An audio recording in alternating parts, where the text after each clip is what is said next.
everybody. How's everyone doing? Hugo, hello, Warrior, Jays, Alexander, Simon. We have a YouTube channel where you could always watch the replays. How's everyone doing today? Good early morning, Dale. How are you, Kman? Well, we are good, man. We are good.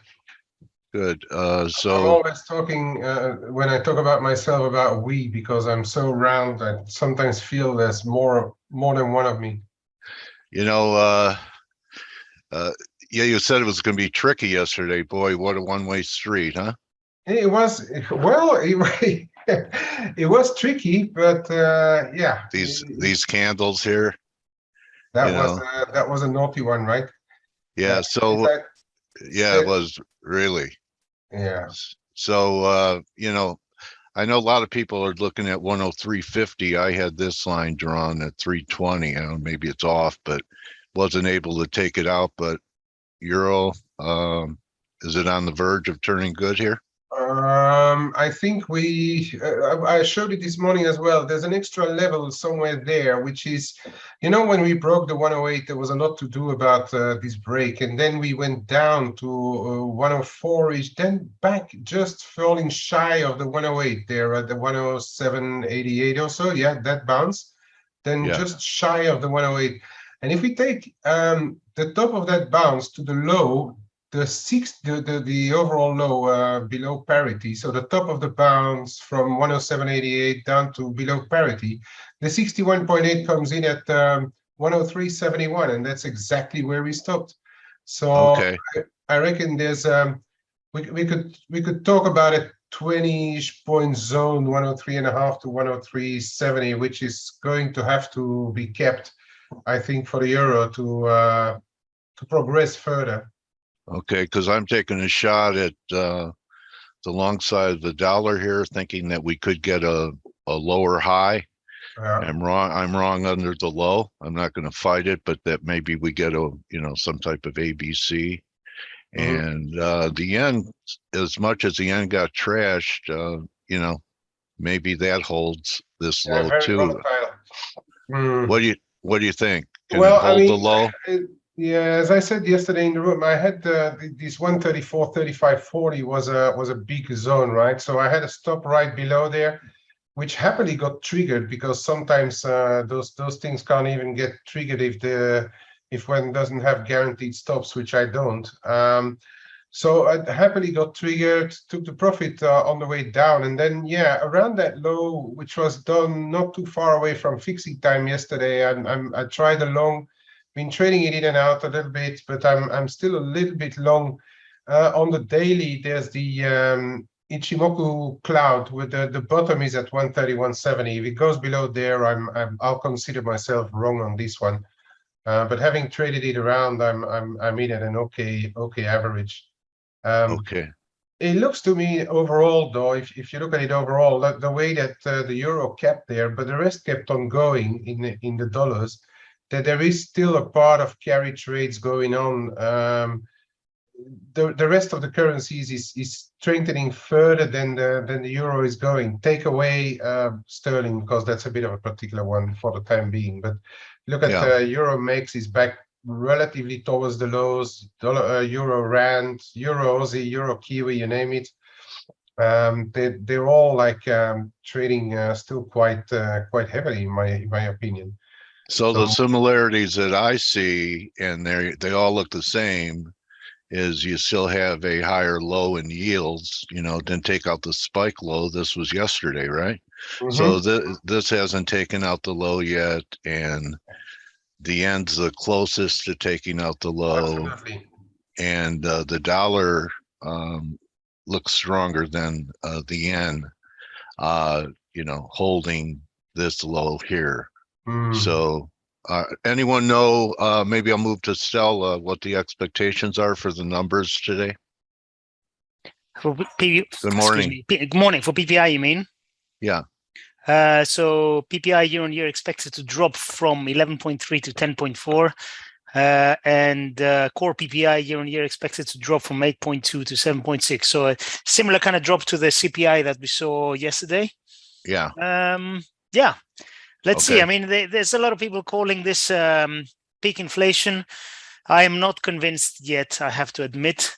But the question is, what does the Fed make of it? And I think a 50 in September, September, would be the second little step towards their pivot. Remember, the first one was when they said they're not going, they're not on autopilot anymore. Right. I think that will be the second step.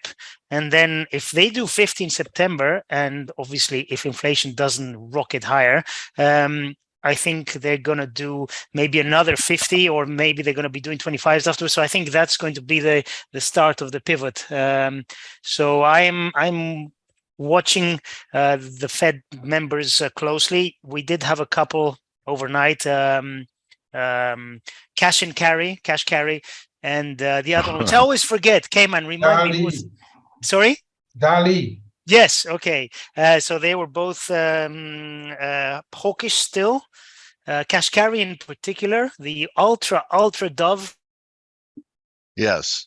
Did say, I think he's expecting his base case scenarios for year-end Fed funds to be 3.9%. I don't know where he got that number from, but anyway, between 3.75 and 4, and then for 2023, somewhere another 50 basis points higher. So that's higher than the market's expecting. So for me, the main driver is still going to be yields, and that's driven by the Fed. And we had, as I said before, the first small step for man, and one giant leap for the Fed. Well, we had the first small step from the Fed. If they continue, then I think we've seen the lows in equities. I think we've seen the peak in yields, but I'm not convinced yet. Okay, so here's a look at the S&P that I have. Is this wedge-like formation that we're currently in an overthrow. And it has to get back under 4208 to activate it to be back in. That's 20 handles from here. Yeah. So, I thought we could rally to 42, but, it's not an automatic short because it gets your number. It's always how it gets your number. And there was no reaction off 42. No selling really came in, all blue candles, even on the 2 hour. Well, you had interspersed here. So, I don't know. Dale, sorry, carry on, and then I'll. I'm through. One more thing we have to keep in mind is that the Nasdaq is now in bull market territory. I think it's up 22% or whatever it is from the lows.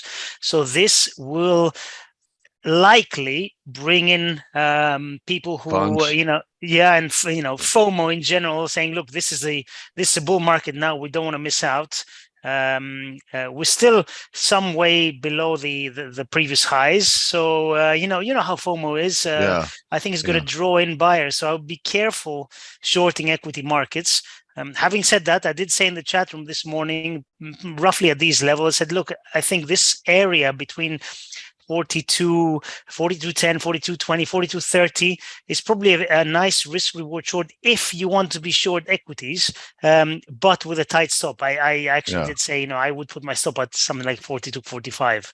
So, if you're looking for a short-term drop, it's not a bad place to put it, but you have to be very disciplined with your stop and your sizing, because this is a train that keeps going, yeah, it looks like it wants a 200-day. Yep. If it doesn't stall here. Yeah.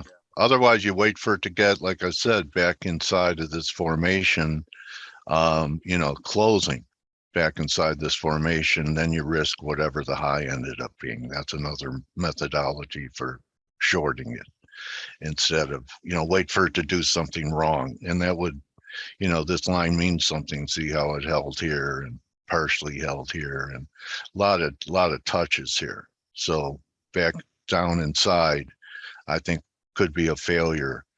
We may as well talk precious metals now that I have you, Stel. I kind of have a feeling that we're going to be able to buy gold at 1740, 1750. Well, they're underperforming still, and our friend is asking, why is silver not rallying? Well, you have a great rally. Real rates, they have rallied. It has rallied, yes, of course. The question is today and yesterday, and I think the answer is because the market's a bit stupid and it looks at a bit short-term numbers, and real yields are going higher. So inflation is lower, and yields, 10-year yield, well, it's not going lower, but it's not going higher, but it's not going lower either. So real yields is going higher, and the immediate reaction is, oh my God, sell gold and silver, which is ridiculous. I mean, look at platinum up 1.8%. It seems to be that the focus is always on gold and silver, and you know what? That's how it's always been. I don't know if you saw the news that JP Morgan have been convicted of manipulating gold markets. Do you see that? The spoofers, yes. Yeah, so this has been going on for years, and it's been like a conspiracy theory if you ever dare to mention it. Well, now it's been proven, and so they don't want the metals to go higher. I don't know why, but I think it's inevitable. You know, especially metals like silver, which have huge use. Gold, you can argue it's kept in vaults and you know, as reserves or made into jewelry and crowns, which again gets put in vaults or it gets worn or puts in safes. Silver gets used and it doesn't get recycled. The majority of silver gets destroyed from devices and stuff. It doesn't get recycled, so it doesn't make any sense. But you know what? It's okay. You know, the question is, how do you time your entry? Because I think being long silver is the right way to go.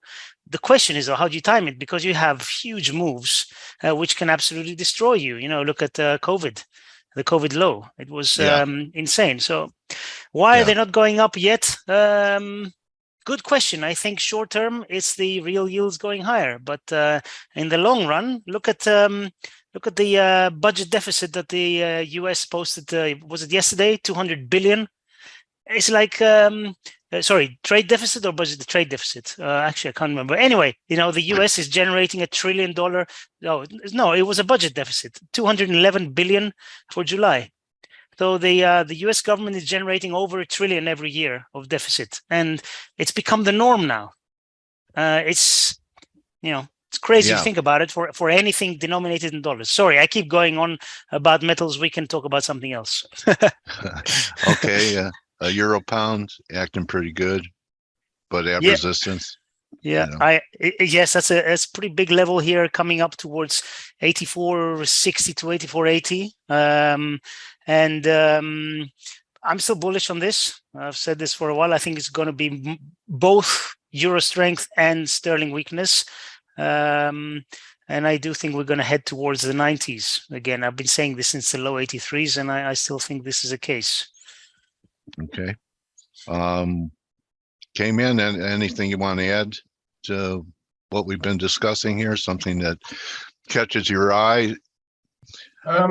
No, not really. To be fair, but I agree on the metals. I also think that they should trade higher, but then we have to respect a few of those levels, right? 18.05 on gold. We tried above. Didn't manage, and now we are back onto or very close to that trend line. But it's going to be important for a weekly close, I think, whether we stick above 17.85 or even 18.05 in gold or fail there. It's going to be important to start next week, in my opinion. And also if we think about PPI and well, I wouldn't discard the claims as well, because they have been slipping and sliding lately, which may be a harbinger in some way for the future labor reports. So that's going to be one to keep an eye on as well, in my opinion. But no, I think if you look at the euro and if you look at cable as well, there's a bit of a level around 122.80, 123, the figure, bigger one around 124. But if we can't break fresh ranges, also on the dollar yen, this 131.70, dollar yen is actually coming off right now. If we would hold it there, around there, we might just be in a range until Jackson Hole comes up, which is in about 2 weeks' time. Okay. Anyone want to be long euro? The whole crew, euro through Euro Max and now and then Euro Noki. I'm not a euro bull. No. No. Good morning, buddy. Good morning. No, How are you? Actually, I shorted the euro. You sound very far away, Blake. Sorry. Can you guys hear me better? Yeah, now. That's interesting. Damn microphone. Anyway, thanks. Yeah, I actually shorted the euro yesterday, and it's like it's exactly where I wanted to be short when I got to 103.50. I think we've been talking about that level for forever. And Right. So I don't mind being on the short side up here. But I do worry because as you guys can see, the stock market's actually appreciating the CPI data that we got yesterday. And so, if we're going to, if this is truly peak inflation, which, getting this PPI number today will be rather interesting because it's, if producers are seeing a downtick in inflationary pressures, then hopefully, the thought process would be that it'll eventually trickle down to the consumer. However, I gotta ask you this, for all you guys. I mean, look, everybody here has been on the globe for half a century or more. So let me ask you this: have you ever seen prices come down? You always see prices go up, but do you ever see prices go down on general things? Okay. No, I've never seen rents ever go down in California since I've been here. Maybe they'd flatten out, but never saw rents decline. Yeah, gasoline fluctuates. Now, and wages, try and take people's say I'm going to give you a pay cut. People really don't respond well to that. So I know your point is that how can we be at peak inflation with these stubborn things that usually don't go back down? Commodities can, but some of these other things don't. Well, you can be at peak inflation when the previous inflation, which was ridiculous so far, right? The past few months just gets embedded into the prices and we never go down. That's a problem. I think that's what Blake's saying. Right. Yeah. And look, I mean, we're not going to be, I mean, the inflationary pressures, the rise in inflation may have peaked, thank goodness. But, it's not like prices are going to come down. I'm not going to sit here and look at, I'll just use this as an example. Like if I spent like it previously as a consumer, if I went and bought my weekly groceries and I spent $150 to buy weekly groceries, and which is about right for me. Right. And now I'm spending. You're a smart shopper. I almost spend that for myself. Yeah, so you must go get the sales. That's why I'm actually a pretty good grocery shopper. I admit coupons. It's like one of my fun things to do. It's the perils of working from home, right? So you work from home. It's like I force myself to go to the gym to get myself out of the house. I force myself to go to the grocery store. I try to do it as more often than not. But I do share those duties anyway. But let's say, you spend $150 in groceries for the week previously, and now you're spending $200 a week. Is that bill going to change moving forward? Let's say inflationary pressures start to come down, quote unquote. Unless you go on a fast. Yeah, I don't really see prices readjusting lower from here. So anyway, the reason why I say that is because the whole peak inflation conversation really has to do with the trajectory of inflationary pressures, which let's hope they have subsided. Let's hope they will subside moving forward. But going to the euro, you'd asked, would I be buying the euro here? And the answer to that question for me is no. I've been wanting to short the euro for I don't know. How long have we been talking about 103.50? Have we talked? I mean, we've been talking about 103.50 since prior to here. So prior to May. Months. It's been months. Why? Because it was the 2016 breakdown point, right? This is the 2016 spike low. And you can see it's been a big pivot. And even over the last couple months, it's been a big pivot. So when it spiked above 103.50 yesterday, of course, I'm going to sell into it. So I sold into it. And look, even with stocks, let's go ahead and show you this. even with stocks hitting highs. So let's go put in the, where the hell is my S&P? I don't know where it's at. We can use that. Even with the S&P breaking higher, the euro is not. Now the euro's at the highs of the session right now, but it's not breaking yesterday's highs, at least not yet. Now following this PPI data, if the data is weak, like super weak, maybe the euro does race up towards that 103.70, 103.70 where we were at yesterday. But you can see how the S&P is kind of leaving, you know, the station where the euro isn't. And you guys did point out, and I'm gonna go ahead and reiterate here. Let me get rid of that. I'm going to reiterate that the S&P is nearing the 200-day moving average. And I think you're exactly right, Stelios, what you were saying earlier. There are CTAs and you know, funds that will be following the market higher at this point. They're going to be, you know, the FOMO, if you will, but from a portfolio manager standpoint, you know, there is one indice that is not and has not broken out yet. So you got the S&P in the US indices anyway. You got the S&P that's trying to break out here. You got the Nasdaq that has broken a descending trend line. You know, still got some room to the 200-day moving average. We're above the 38% retracement. It's the Dow. The Dow is really there, right on resistance, and very pivotal today. And I'm going to tell you guys what I told the trade-off listeners for the show that I did in Australia with Chris Weston last night.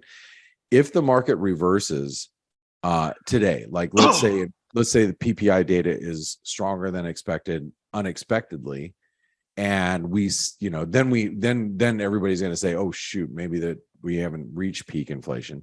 If that happens today and we see producer, you know, numbers stronger than expected, I think the short is shorting the Dow, because if you notice the Russell 2000 breaking out, right? Now this is good for false breakouts. It does it all the time. That you have to be careful with. But you got the Russell 2000 breaking out, the Nasdaq breaking out, the S&P's breaking out. Well, the only index that isn't right now for the four major US indices is the Dow. So if you want to short the market, this is where I would be focusing. You know, I would be focusing on the Dow on the downside today. If in some of the Dow components, if the stock market does weaken from here. The flip side is, you know, let's just say that we see a continued rally in equities. You know, I think one of the best trades right now is the Aussie. I think the Aussie is going to race up to this 200-day moving average as well, which is at 71.50, 71.55. Why trade the euro higher when you can trade something that's going to be, you know, more risk positive like the Aussie? You know, the euro's got all sorts of problems. You know, for like one of the biggest problems that Europe has right now is Stelios lives there. I know. If you would have moved back to the UK, I would short the sterling like yesterday. I mean, but you know, obviously you reside in the Eurozone, so we need to be short the euro. No, jokes aside though, I mean, Europe, I mean, what kind of issues are we facing going into the fall, Stel? What do you think? Energy is the main one. Increasing political instability because of the problems with inflation and energy. So it's not, it's not an easy situation. Are you worried about it still? I was just going to ask the same question. If you live in Athens, Greece, do you worry about energy? Of course, because we do get cold in the winter for like 3 days. No, I'm kidding. I know. We're all worried about it. Do you take your flip-flops off and actually put tennis shoes on? I mean, I am luckier than, you know, the Norwegians and the Germans, I guess. Trade Journal just said Spain is cutting off electric after 10 in the evening to cut back on AC. Just saw it on Bloomberg, and you know, there's going to be a lot of energy cuts in Europe. And I mean, if I lived in certain parts of Europe, I would be a little worried going into this fall. But those same issues are in the UK as well, right? And I look at the sterling, and you know, here we are, you know, nudged up against resistance. I mean, Kman, what do you say about the energy issues that are going to be plaguing the UK this winter? What are you doing to prepare?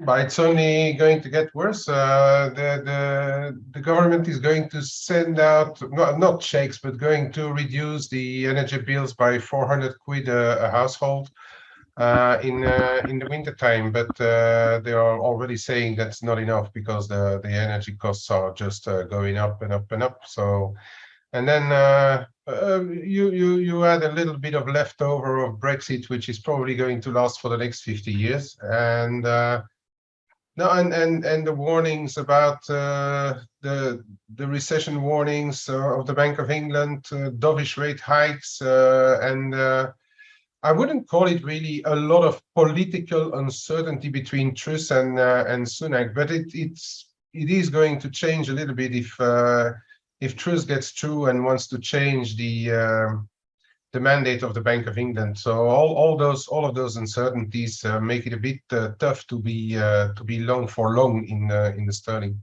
Yeah, there's just an article that came out on Bloomberg this morning that says Liz Truss's plan for Bank of England seen as a threat to the pound and UK bonds. I mean, you know, and Liz Truss, I mean, she's right now the Tory leadership leader, right? Yeah, I mean, she's the front runner, but then when people talk behind the scenes, she may be a front runner for the newspapers, but apparently insiders in the Tory party are still saying that Sunak could get it in the end. Really? Okay. Well, that's going to be really interesting. If you guys and gals have any opinions that live in the UK, I'd love to hear them as well. So, hey, a couple other things, and thank you, Kman, for your thoughts there. A couple other things I want to talk about before we have this data coming out. I want to also reference like the dollar Canadian. You know, this is a pair that really hasn't gone anywhere, and I don't know if I want to if you contribute that to the crude oil just kind of stalling around the $100 level or what, but the dollar CAD, we're sitting just about on the 200-day moving average here, and I'd be a little careful trying to be short this, but just because it hasn't really gone down. Like you see the Aussie breaking out to the upside, you see the Kiwi following a nice channel breaking. Yeah, it's like the dollar CAD's not really going lower, and it's been a really tricky pair to trade. Like me personally, I have not traded it a lot. Yesterday I queued off of one of our traders in our chat room, Steph. She was getting long, and I looked at it and I'm like, okay, that looks like a false breakdown. So I picked up, the dollar CAD down here as well, on the long side, looked like a false breakdown over here.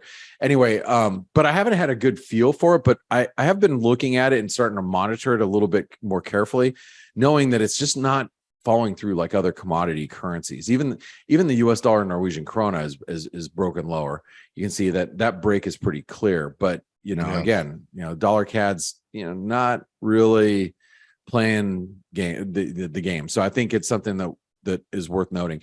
Hey, look, we got just a couple minutes before data comes out.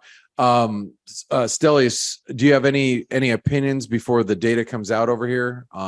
We have producer prices, jobless claims. Any ideas? Any thoughts? I think producer prices is obviously a lot more important, and if we do get a weak print, I think we're just going to keep grinding higher. I mean, I don't see any other way. So I'd be very careful shorting the markets. As I said before, if you do, you have to be very disciplined with your stop, but wouldn't want to go against this at the moment.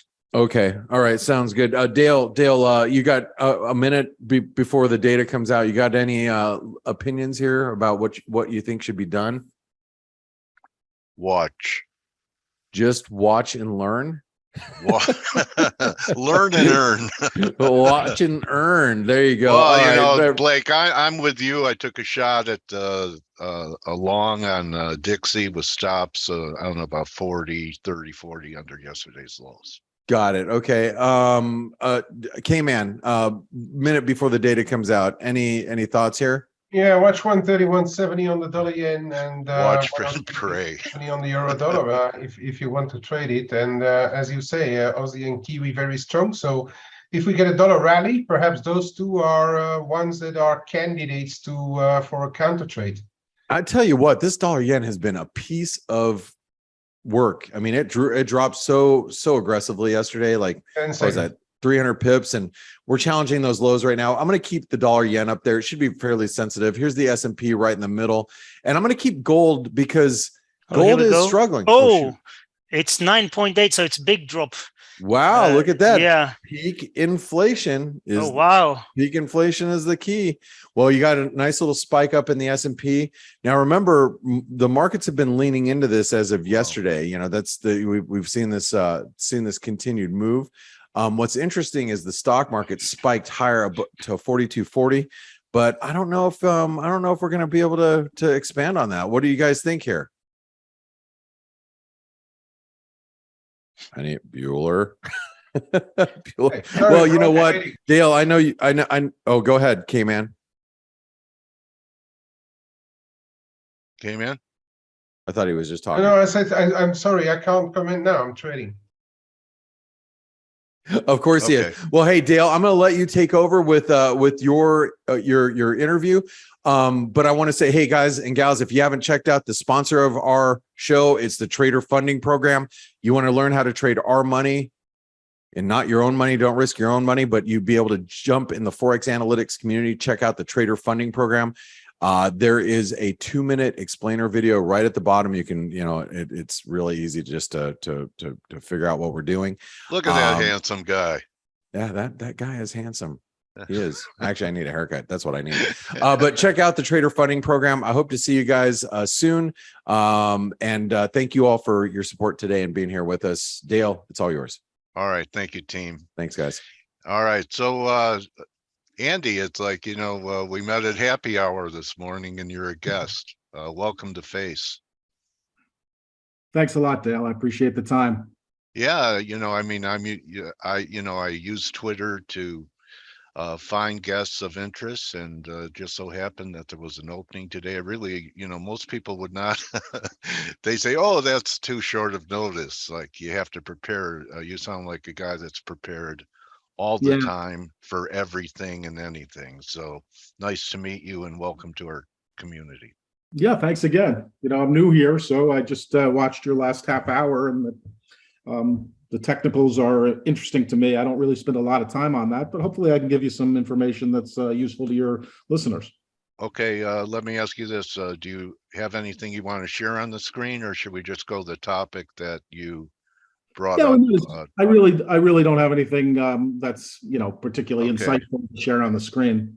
So I'll move around to different asset classes, but Andy has wants to clarify to people what his thoughts are on the Fed, and everyone, especially after this number, is probably reinforcing a Fed pivot. But I agree with you. A Fed pivot isn't going from tightening to easing. It would be to just stand pat for a while, right? Sure. I mean, the big picture is, the Fed pivots. That happens. It does so when it has completed whatever job it's doing, in this case, fighting inflation to its satisfaction, and then goes to a balance where it's balancing its dual mandate of, jobs and stable prices. And so, it's always a question about whether the pivot is, for me, it's not a question of when the pivot occurs, though obviously that's important to markets. It's really a question of whether the pivot is done at the appropriate time or not. And in this particular case, the real question is inflation dead? And obviously these two numbers from July are indicative of the inflation having at least fallen last month. So the question really comes down to, is inflation dead? If inflation is dead, it is totally reasonable for the Fed to slow down its or stop its tightening cycle, because it has to balance the impact on the economy, which is clearly weakened over the last 2 quarters. So, that's where we are. It's a question of whether inflation is dead. And do you use like the 70 analogy where, you had times where it would abate but not be dead. Right. Difference between, just like markets can go straight up and then correct, or down and then bounce, that inflation could do the same thing. Doesn't mean that you're at peak inflation. It means that you're at a temporary high in inflation. Right. Yeah. I mean, listen, do I think there's going to be, there is a scenario where I could imagine sustained, 8% inflation or 6 or whatever it's been, but that's not my case. My central case is that inflation needs to go to a level that is at target, which is 2% over time. And we're nowhere near that. And for me to think inflation is dead, it means that they've achieved their goal to set inflation back to target for the, the extended future. Okay, yeah, you used to be with Bridgewater and Ray Dalio, correct? I sure did. I was there from 2010 through late 2013. Great time. Yeah, learn a lot, big learning curve being around him. Well, I had been a relative value trader throughout my career at Solomon and at hedge funds I managed. And very so few people remember Solomon Brothers anymore. You know what I mean, yeah, Andy? Absolutely. And then, I spent my time doing that in equity derivatives, merger arb, convert arb, credit relative value, and really didn't know much about macro. So joining Bridgewater really, rounded out my understanding of how macro works. And, that's where we're at now with this inflationary idea. And when I look at my full length of understanding of inflation, and I've written a couple of things that are in my public archive about inflation, the main driver that I'm concerned about is not supply chain. It's demand, and in particular, the very strong wealth creation that has occurred, partly through money transfer from the government to the private sector, and then partly through wage increases, and lastly, through relatively strong, at the macro level, relatively strong balance sheets that can allow for people to lever up, both corporations and individuals to lever up and consume. And that demand seems very strong right now to me, and it needs correcting. So I don't believe inflation is dead. And so I do believe that if they pivot, like happened many times in the 70s, inflation will reignite. That'll push long bond, that'll reduce confidence in the Fed because they moved too early. Yeah. Which will push inflation expectations and long-term bond yields, I think substantially higher. And those are the discounts. Are you in agreement? I've interviewed some people that, many months ago before the bonds bottomed, and, I'll use CLT as a proxy. Their narrative was the great steepening. And instead we've had an inversion. So, and these are guys, this one guy worked at the Fed for a while. Yeah, Joe Wang and I have. Yeah. You guys buddies? Yeah, well, we know each other like you and I know each other through Twitter. Okay, a little bit longer. Okay. This is our first date, man. Right, exactly. Joe and I have been dating a long time. And I disagreed with him completely on that topic. He saw 4% 10-year yields because of this great steepening, and I disagreed because I thought the Fed would actually slow the economy and cause inflation expectations to decline, which has happened. I'd love a break back down towards 112, maybe here 113, and we start getting back through this 120 level. We could retrace all the way to, this was a pretty major breakdown at 132. Yeah, I think there's more left. Go ahead. I bought bonds and stocks on June 29th because of broad portfolio delevering that had occurred for the last year. Yeah. And felt that, the delevering of institutional portfolios had just simply gone too far. And so bought bonds and stocks. I think I paid in that range, 113, 114. Up here, I've been scaling out of those bonds. Up here, I actually wrote calls at the 125, 129 level equivalent on TLT. I use ZBs, but Okay. which are now quite a bit out of the money, and I probably should be covering some of my tail risk. I wrote some call spreads, 125, 129s. And I think we're in a range. I don't think this is, I think bonds have two pressures. One, we're obviously seeing falling inflation expectations, but at the same time, if they pivot, we're going to see rising growth expectations, which are going to hurt bonds, long-term bonds. And Okay, QT, that's when we could have the yield curve begin to steepen. yeah, if we really are in a post-inflationary world with a stimulated growth environment, yeah, you'd expect steepening. Okay. And again, I think we're in neither. I think we're in a range that is because of the unknown about whether inflation is dead or not. And so my real concern is, I really do believe in, obviously a just right pivot, a Goldilocks pivot. It'd be great for bonds, great for stocks, great for the economy, and somewhat of a miracle. And if they get it just right, and this is the beginning of getting it just right, you want to own all assets. But if they it's a belong everything. Yeah, and including commodity. You don't believe the commodity market's dead. I saw that. Commodities are interesting as it relates to that.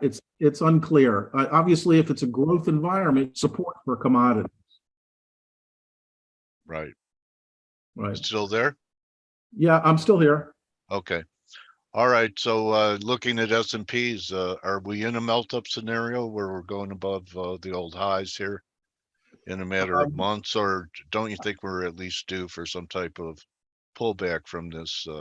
Again, I don't think inflation is dead, and I think the Fed is going to tell us inflation isn't dead through words and deeds, and that is going to keep. Where at Jackson Hole? That's where I think the words will come, though they might come a little sooner in the minutes on the 17th, when I think they'll probably mention they discussed selling mortgages outright as part of QT, which hasn't been discussed yet, and probably announce that in September. But then, that's a deed. Words in Jackson Hole, to the extent that are consistent with what all the good cops out there in the Fed are saying, which is, they're penciling in hikes in 2023, where the market is penciling in cuts, and they need to establish that, or don't. If Powell is capable of words and deeds that push out hiking through 2023, push out cuts past 2023, the markets are going to take a tumble on that, equity markets. Okay, it's the right thing to do if inflation isn't dead. And I think the lows are in if they act smartly. But if they pivot early and don't push out those expectations of cuts and allow them to stick, I think inflation roars back, and that's where you get the new lows in equities. New highs, that's the Goldilocks scenario. I don't think it's likely, but it's possible. Does this action in the dollar, we peaked at 109 and change, and last week everyone said it held where it had to at 105. You have a view on the dollar? I still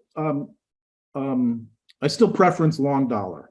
I preference long dollar because the rest of the developed market, the rest of the big currency pairs still have bond markets that are essentially uninvestable because of their low yields, and institutional money flows that chase returns globally are simply can't invest a ton of money in Europe, Japan, and the UK.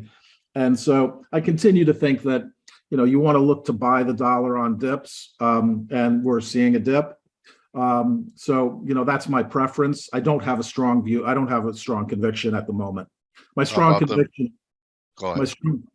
convictions are range trade for bonds, pushing out Eurodollar futures cuts past 2023 instead of the way they're priced now.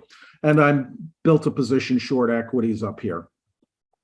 Okay, starting to build up a short position. How are you doing that with futures, options? What kind of strategies, and where are you wrong on the trade? I'm pretty sure that you have risk management, or you wouldn't still be around. So when you Yeah, I have put it, go ahead. on my website, I have a pretty, and on my Twitter feed, I think it's either pinned or often retweeted. I have a framework, and that uses a, because I have a long history using options in my career and equity derivatives in particular, but broadly, I typically use, instead of using any sort of stop or other risk management technique, I just use option spreads to have a very specific ex-ante worst case scenario. And I never let that get worse than 2% on an individual asset of my AUM and 10% on the aggregate portfolio. And that assumes that the aggregate portfolio, every single trade goes bad at the same time, giving no correlate, no diversification benefit. And so that keeps me having a fairly low risk, low return portfolio. I'm targeting 10% annual return with at any one instant, no worst case drawdown of greater than 10%. And right now I'm about 50% allocated in risk at this stage because of the relative uncertainty. Okay, view on metals, is it the same as dollar, or So if you're do you have a view on? I like the industrial commodities as a form of growth asset right now. And Okay, so like I don't have a position, copper, obviously, and all the industrial metals broadly. Oil? So energy, I feel the same way.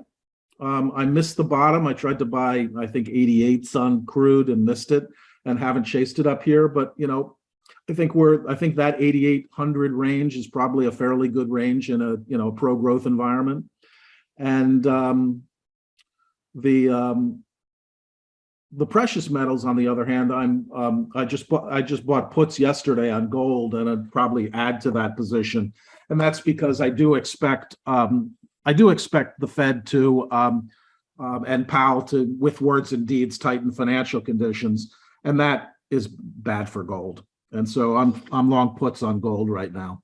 Okay, will it be a correction, or do you think that gold could take out that 1680 low? We had a nice rally from here.